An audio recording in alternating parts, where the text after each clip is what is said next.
Hello friends, मैं विनोद खत्री। कैसे हैं आप सभी? आई होप आप सभी स्वस्थ होंगे, आनंदमय होंगे।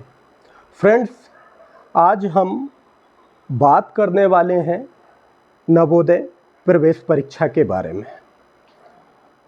सबसे पहले आज की इस वीडियो में हम ये समझेंगे कि एक्चुअली नवोदय विद्यालय क्या है, क्यों इन विद्यालयों में प्रवेश के लिए विद्यार्थी लालायित रहते हैं, किस प्रकार ये विद्यालय अन्य विद्यालयों की तुलना में हटके होते हैं, इनमें क्या क्या सुविधाएं होती हैं, इनमें पढ़ाई का स्तर कैसे होता है, रहने की क्या सुविधा होती है, खाने की क्या सुविधा होती है, ये संपूर्ण बातों के बारे में आज हम इस वीडियो के माध्यम से समझेंगे।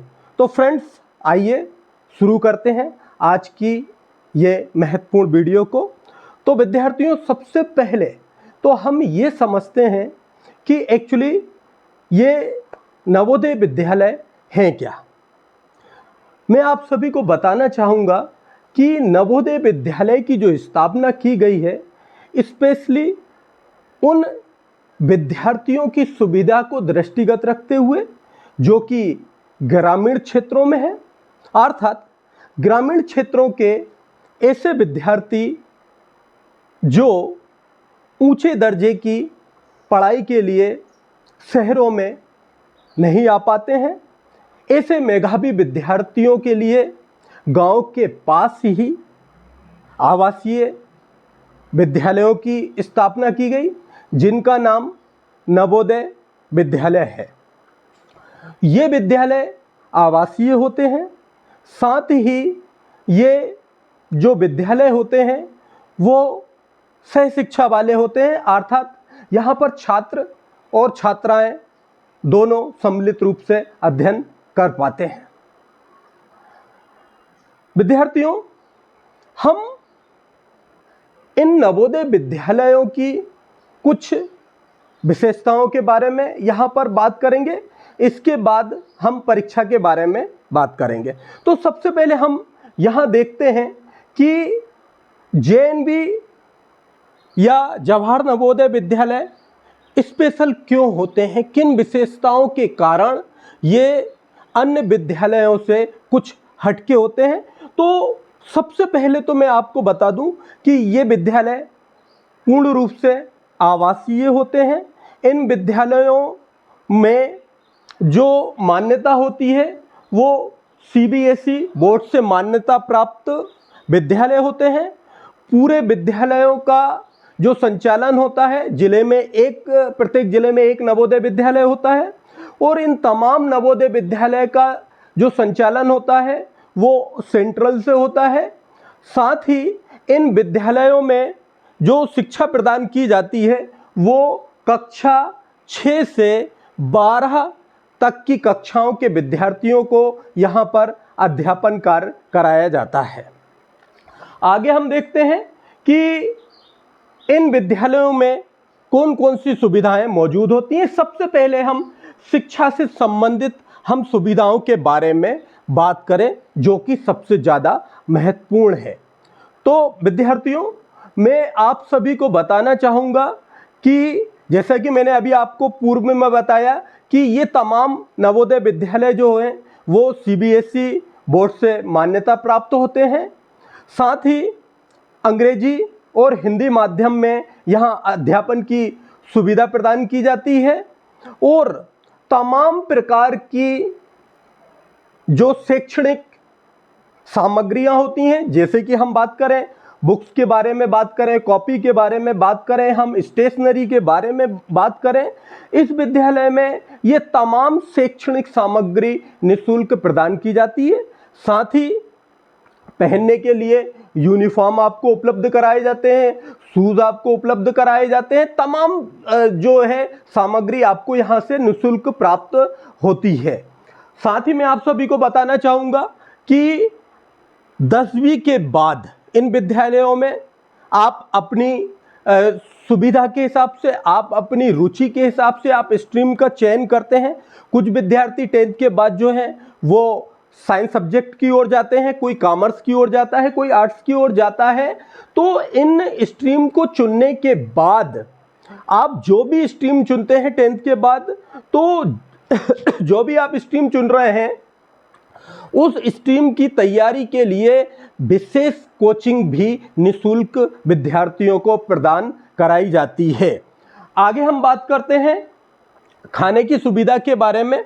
खाना इन विद्यालयों में जो मिलता है वो हम यह मानकर चल सकते हैं कि घर का स्वाद आपको इन विद्यालयों के खाने के स्वाद में ज़रूर मिलेगा। यहाँ प्रतिदिन 3 वक्त का खाना दिया जाता है। सुबह नाश्ता दिया जाएगा, दोपहर में एक टाइम खाना दिया जाएगा, फिर रात को एक टाइम खाना दिया जाएगा। साथ ही 2 टाइम्स स्नैक्स की भी सुविधा प्रदान की जाती है और खाना जो है वो उच्च कोटि का विद्यार्थियों को प्रदान किया जाता है। आगे हम बात करते हैं रहने की सुविधा। रहने की सुविधा के बारे में मैं आप सभी को बताना चाहूँगा। जैसे मैंने पूर्व में बताया था कि इन विद्यालयों में लड़के लड़कियां जो हैं वो साथ में अध्ययन करते हैं, और जब हम रहने की बात करते हैं तो गर्ल्स के लिए अलग हॉस्टल्स होते हैं, उनके लिए वार्डन नियुक्त की जाती हैं, और बॉयज़ के हॉस्टल्स अलग होते हैं, और सर्व सुविधा युक्त जो है हॉस्टल्स होते हैं जहां पर आपको अच्छे स्तर का बिस्तर बेड दिया जाता है, और मच्छरदानी तमाम जो आवश्यकताएं होती हैं हॉस्टल के अंदर वो आपको प्रदान की जाती हैं।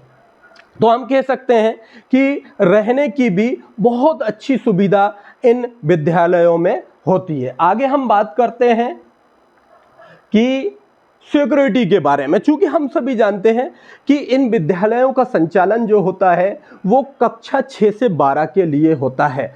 कक्षा 6 से 12 तक के विद्यार्थी जो होते हैं वो छोटे छोटे विद्यार्थी होते हैं, और पेरेंट्स को उनकी सुरक्षा की बहुत चिंता होती है। तो मैं आप सभी को बताना चाहूँगा, विशेष रूप से अभिभावकों को बताना चाहूँगा कि इन विद्यालयों में सुरक्षा के व्यापक इंतजाम होते हैं। कोई भी बाहरी व्यक्ति जो है बिना अनुमति के अंदर प्रवेश नहीं कर पाता है। अगर पेरेंट्स भी इन विद्यालयों में आते हैं तो उन्हें भी अनुमति लेनी होती है। तो हम कह सकते हैं कि विद्यार्थियों की सुरक्षा की विशेष यहाँ पर व्यवस्था रखी जाती है। आगे हम बात करते हैं को करिकुलर एक्टिविटीज़ के बारे में। देखिए, मैं आप सभी को बताना चाहूँगा कि पढ़ाई तो हर विद्यालय में होती है, लेकिन पढ़ाई के साथ साथ जो है दूसरी जो एक्टिविटी जिन्हें हम को करिकुलर एक्टिविटीज़ कहते हैं, वहाँ पर इन विद्यालयों में विशेष इन पर ध्यान दिया जाता है। विद्यार्थियों के सर्वांगीण विकास के लिए इस प्रकार की एक्टिविटी बहुत ज़रूरी होती है। कहना अतिशयोक्ति नहीं होगी कि आज के समय में विद्यार्थी अगर पढ़ाई में बहुत अव्वल है तो उसे खेलों में भी अव्वल होना चाहिए। अगर उसकी संगीत में रुचि है तो उसे संगीत में आगे होना चाहिए। अगर वो कल्चरल एक्टिविटी में रुचि रखता है तो उसे कल्चरल एक्टिविटी के बारे में बहुत कुछ पता होना चाहिए। बहुत से स्टूडेंट्स जो होते हैं वो पढ़ाई में तो अव्वल होते हैं, लेकिन उन्हें स्टेज फोबिया होता है। तो इस प्रकार की झिझक को दूर करने के लिए बहुत सारी सांस्कृतिक साहित्यिक एक्टिविटीज इन विद्यालयों में कराई जाती हैं, जिससे कि विद्यार्थियों का सर्वांगीण विकास हो सके। आगे हम बात करते हैं कि इन विद्यालयों में और क्या क्या सुविधाएं प्रदान की जाती है। तो मैं आपको बताना चाहूँगा कि वो तमाम सुविधाएं जो किसी बच्चे को अपने घर में प्राप्त होती हैं, वे तमाम सुविधाएं इन विद्यालयों में विद्यार्थियों को उपलब्ध कराई जाती हैं। हम देख सकते हैं बहुत बड़ा एक कैंपस होता है जो कि पूर्ण रूप से सुरक्षित होता है, सिक्योरिटी से भरा पूरा होता है। साथ ही हम बात करें कि विद्यार्थियों को मेडिकल सुविधा भी यहाँ पर प्रदान की जाती है। अगर किसी विद्यार्थी को कोई छोटी मोटी दिक्कत आती है, उल्टी दस्त होते हैं, तो विद्यालय के अंदर ही मेडिकल सुविधा उपलब्ध रहती है। साथ ही जो दैनिक दिनचर्या जो होती है उसकी जो हमें ज़रूरत पड़ती है, जिन सामानों की हमें ज़रूरत पड़ती है, जैसे मैं बात करूं साबुन, सर्फ, तेल इत्यादि तमाम वो चीज़ें जो हमें दिनचर्या के दौरान उपयोग में लानी होती है, वो सभी की सभी यहाँ पर निःशुल्क उपलब्ध कराई जाती हैं। मैंने पूर्व में आपको बताया यूनिफॉर्म, जूते, मोजे, स्वेटर सब यहाँ पर बच्चों को निःशुल्क उपलब्ध कराए जाते हैं। साथ ही स्टेशनरी की बात करें, स्टेशनरी, कॉपी, किताबें, है ना, सभी चीज़ें यहाँ पर निःशुल्क उपलब्ध है। साथ ही विद्यार्थियों को जो एक उच्च कोटि की लाइब्रेरी की सुविधा भी यहाँ पर मिलती है, जहाँ पर बैठकर विद्यार्थी जो है वो अपनी पढ़ाई बेहतर तरीके से बुक्स इशू कराकर कर सकता है। तो हम इस प्रकार कह सकते हैं कि नवोदय विद्यालय जो होते हैं बहुत हद तक दूसरे सामान्य विद्यालयों से हटकर होते हैं और उच्च दर्जे की यहाँ पर अध्यापन की सुविधा प्रदान की जाती है। विद्यार्थियों का सर्वांगीण विकास यहाँ मेन मकसद होता है। तो विद्यार्थियों, अब हम बात करते हैं कि नवोदय विद्यालय चयन परीक्षा 2025 का आयोजन कब होना है, आवेदन फॉर्म भरने की डेट क्या है, परीक्षा किस दिनांक को होगी, इन तमाम बातों के बारे में मैं आप सभी से चर्चा करूंगा इस वीडियो में। मैं सबसे पहले आपको बताना चाहूंगा कि आप अपने प्रधानाध्यापक महोदय से इस संबंध में चर्चा करें। वो आपको बताएंगे कि किस प्रकार फॉर्म भरना है, ऑनलाइन आवेदन कैसे करना है, वो तमाम प्रकार की जो है सहयोग वो विद्यार्थियों को करेंगे। तो मेरा विद्यार्थियों से, अभिभावकों से अनुरोध रहेगा कि वे अपने प्रधानाध्यापक महोदय से चर्चा करें इस संबंध में। आगे हम बात करते हैं कि नवोदय विद्यालय चयन परीक्षा 2025 के ऑनलाइन आवेदन भरने की डेट क्या है। तो मैं आप सभी को बताना चाहूँगा कि ऑनलाइन आवेदन भरने की अंतिम तिथि 16 सितंबर 2024 है।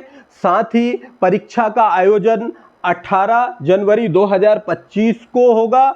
और साथियों, सबसे महत्वपूर्ण बात मैं आपसे अब कहने जा रहा हूं, अगर आप यह गलती कर बैठेंगे तो निश्चित रूप से परीक्षा से वंचित हो जाएंगे। वो सबसे महत्वपूर्ण बात जो है मैं अभिभावकों से स्पेशली कहना चाहूँगा, पेरेंट्स से कहना चाहूँगा कि आप अपने बच्चे का आवेदन भरने से पहले नवोदय विद्यालय की जो वेबसाइट है www.navodaya.gov.in पर आप जो है संपर्क कर लें, देख लें कि क्या क्या क्राइटेरिया है, कौन कौन सी हमें डॉक्यूमेंट्स सबमिट करने हैं। और हम आवेदन तो कर रहे हैं, लेकिन आवेदन की पात्रता रखते हैं अथवा नहीं रखते हैं, सबसे महत्वपूर्ण बात मैं आपसे पुनः यही कहूंगा कि आप ध्यानपूर्वक नवोदय विद्यालय की वेबसाइट को आप लॉगिन करें और बहुत ध्यान से आप जो है देख लें कि हमें आवेदन करने से पहले कौन कौन सी जानकारी होना जरूरी है। तो फ्रेंड्स, उम्मीद करता हूं आपको मेरी ये वीडियो पसंद आई होगी और विस्तृत जानकारी के लिए मैंने आप सभी से कहा है कि आप नवोदय विद्यालय की वेबसाइट पर जाएं, संपूर्ण जानकारी प्राप्त करें और इसके बाद आवेदन करें। तो साथियों, मिलते हैं अगली बार पुनः एक ज्ञानवर्धक वीडियो के साथ। तब तक के लिए जय हिंद, जय भारत।